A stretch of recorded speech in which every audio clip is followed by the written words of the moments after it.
Hello dear viewers, and I'm happy to say that I've finally finished my clay handmade Allosaurus day. Took a little longer than expected, but during this video we'll be learning how to finish off the Allosaurus as well as learning some fun facts along the way.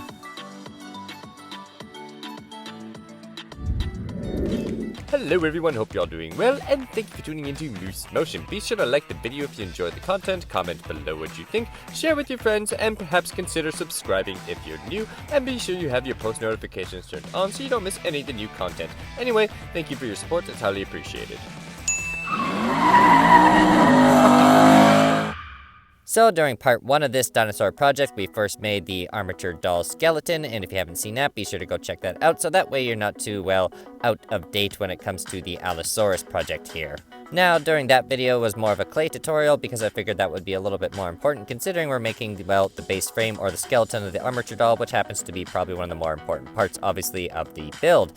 So during this video, we'll be diving into some more fun facts and, well, a lot more about the Allosaurus itself as well as the genus Allosauridae. So without further ado, let's dive into some fun facts about the Allosaurus. Allosaurus is part of the Allosauridae family, and for lack of a better description, they're kind of a generic looking theropod dinosaur, so basically they have 3 toes and they have 3 fingers on their hands instead of the 2 like a Tyrannosaurus rex.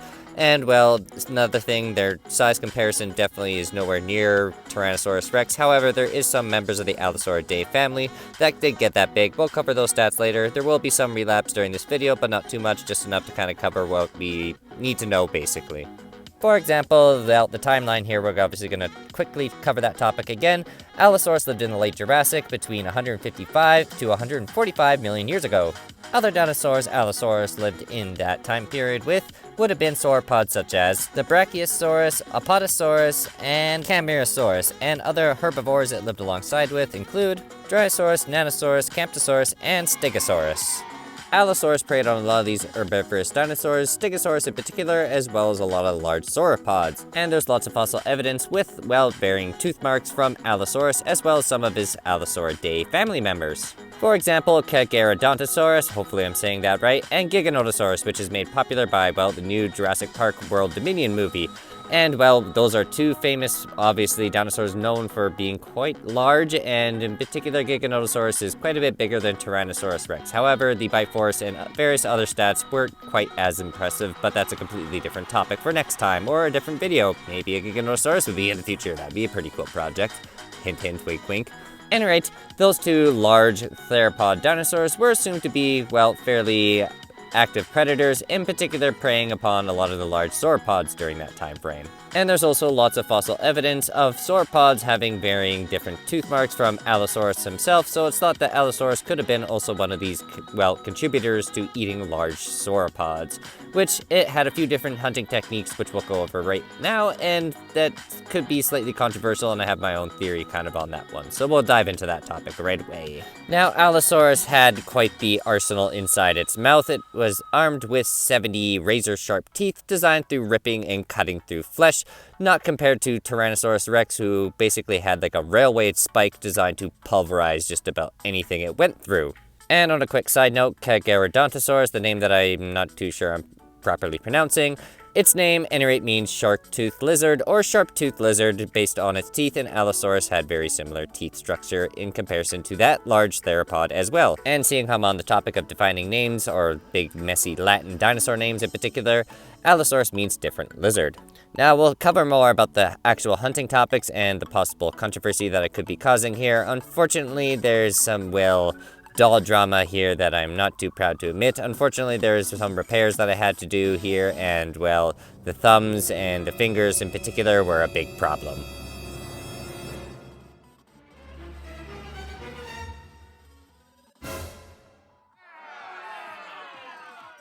And now that I've officially broke one of the claws, which happens to probably be one of the more vital pieces of the Allosaurus' hunting techniques, which some of those things happen to be quite large apparently. On average, they're about 7 inches, although the world record, I believe, is almost a foot, 11.5 inches long. That is quite the arsenal of hand weapons. Like, oh my god, that's a big claw. And on an interesting side note too, the closest finger to the inside of the Allosaurus is also very close to an opposable thumb.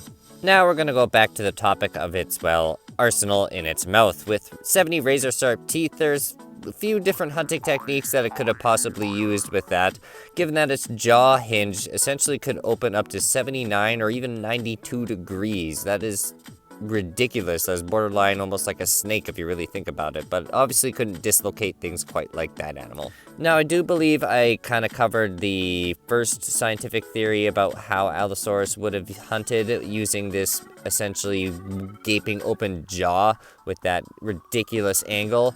It could have possibly used it like a hatchet. I will just kind of do a brief overstatement, but basically the idea is that it could have used it like a hatchet because the forces on its head basically had really uneven amount of newtons to a certain degree. Basically, the top of its skull could handle 50,000 newtons, whereas the rest of it obviously could not handle that. And to put that in perspective, 50,000 newtons is pretty close to what Tyrannosaurus Rex's entire bite force was. That being said, obviously Allosaurus did not have anywhere close to that bite force. It only had about 2,100 newtons of force at the max end of things. Now, to put that in perspective, a modern-day leopard has 200 more newtons. Now, I'm not totally against the whole hatchet head theory, because it would be pretty cool. However, I just don't really think it's necessarily as applicable to a lot of these large sauropods as some people would be predicting, in my opinion.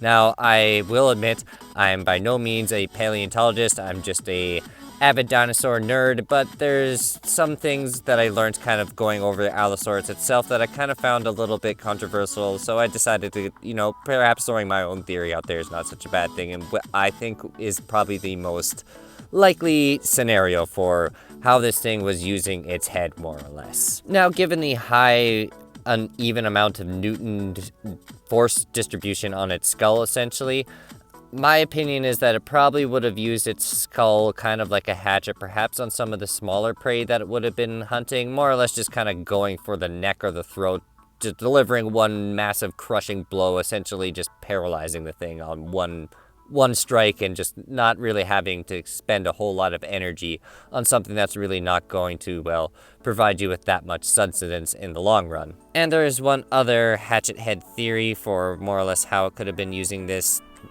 a means of hunting against sauropods in particular.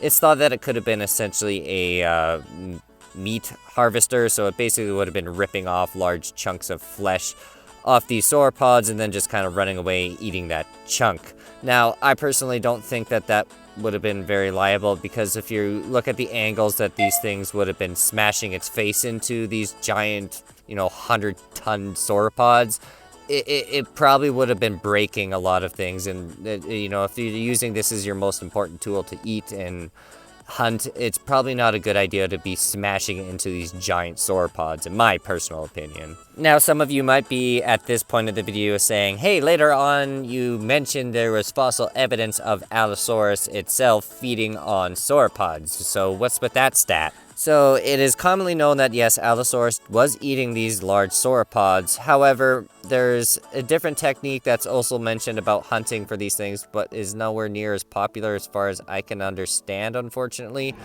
But in my opinion, it honestly makes a little bit more sense. Now, some people might not like this idea.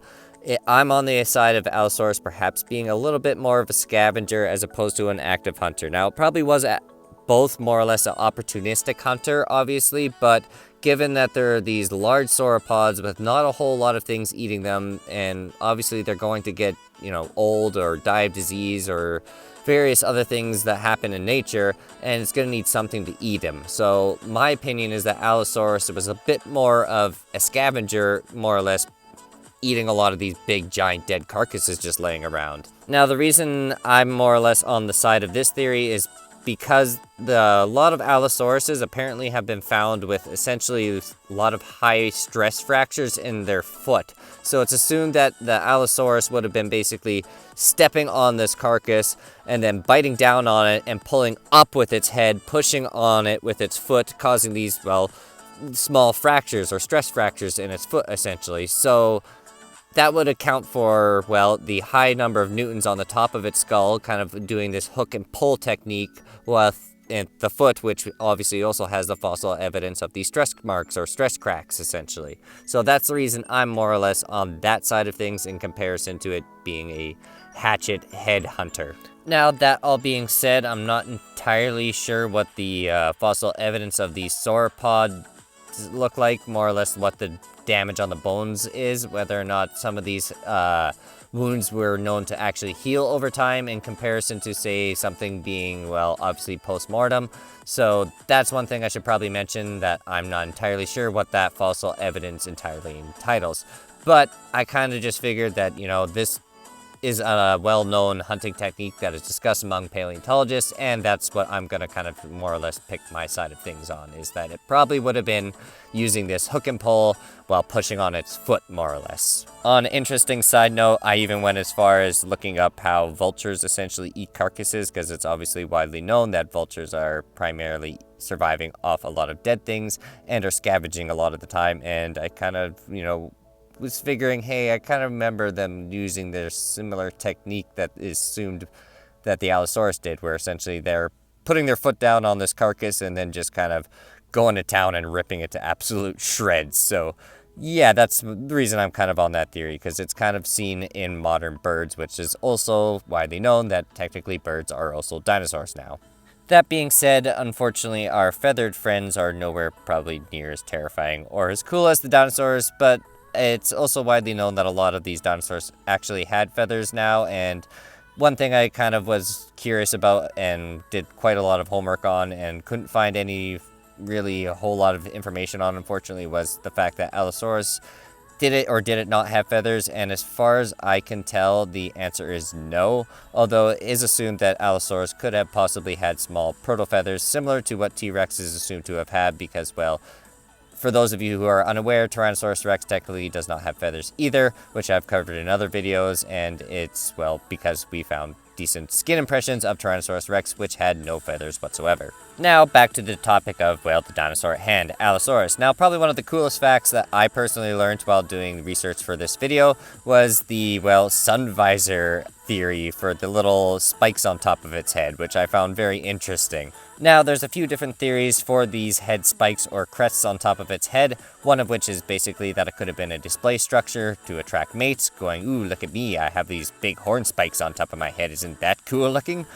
But the other theory that I personally found a lot cooler is that these crests could have been actually used as little sun visors, essentially blocking out the sun from getting in its eyes. I mean, if you look at the angle of where these little horns are positioned, it's basically right at the top of its head, where if the sun is beating directly down on you, it would be actually probably quite effective. So that's my personal favorite theory behind that one, and I found that quite interesting. So hopefully it's something that you find kind of cool too. Now that we're drawing this project to an actual close and doing some finishing touches up on the Allosaurus, I'll leave you with one more cool fact that'll kind of lead up to the next project / animation that I'm going to be working on. Now, Allosaurus would have been a pretty quick predator. It ran up to about 21 miles an hour. Now, to put that in perspective, that's about as fast as a car driving through a residential area. Which leads me to, well, the next animation project. I have a little skyline that I finished a while ago, and I've been looking for an excuse to break it in, so it seems like, well, this Dinosaur and the Therizinosaurus could have a lot of fun chasing down a skyline drifting through my small town in the basement. So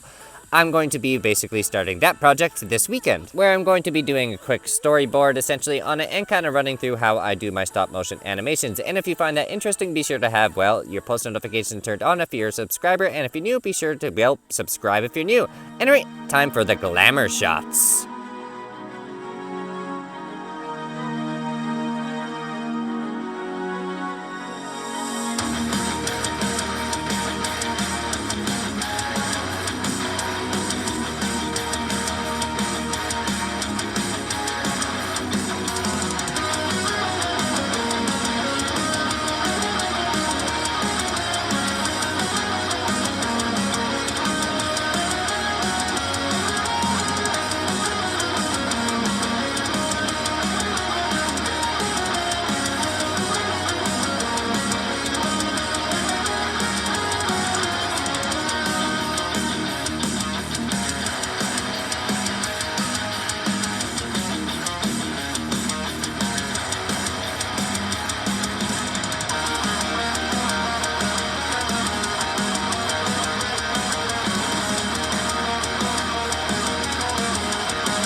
Hello everyone, hope you enjoyed the video. Be sure to leave a like if you did, and if you learned something new about the Allosaurus, and comment below what you think, share with your friends, and perhaps consider subscribing if you're new. Anyway, that's enough from me. Until next time, take it easy.